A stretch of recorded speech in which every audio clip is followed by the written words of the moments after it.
Next month marks 5 years since the SEC sued one of the biggest Texas crooks of all time. Alan Stanford is serving a 110-year criminal sentence right now, but there's little consolation for his victims.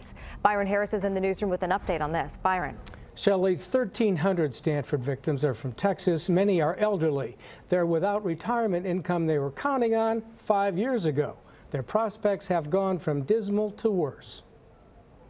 Angela Shaw has a green box full of dark letters from victims of Alan Stanford. And we hope and pray that someone will hear our plea. Stanford received a federal prison sentence of more than a century.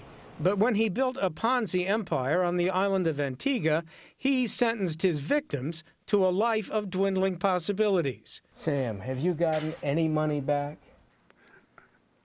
Not a cent. 2 years after we interviewed Sam Kogut, he's now gotten just 1 cent back for every dollar he invested with Stanford. Investors received $55 million from what's left of Stanford's business. Attorneys in the case have received more than twice as much, $115 million. The past 5 years have been really surreal. Angela Shaw heads the Stanford Victims Coalition. She's been to dozens of court hearings, traveled across the country gathering evidence for her cause, and been to Washington scores of times.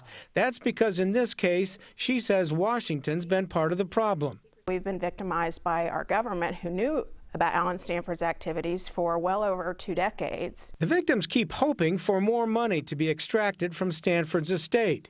The court has allotted them only the $55 million. At a hearing in Dallas last week, the judge in the case adjourned again with no decision on money for the victims. 6 Stanford victims have killed themselves. More than 100 have already died, while waiting for some of their money back.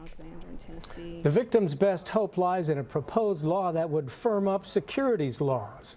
That law has some support in Congress, but has yet to emerge from committee. Live in the newsroom, Byron Harris, Channel 8 News.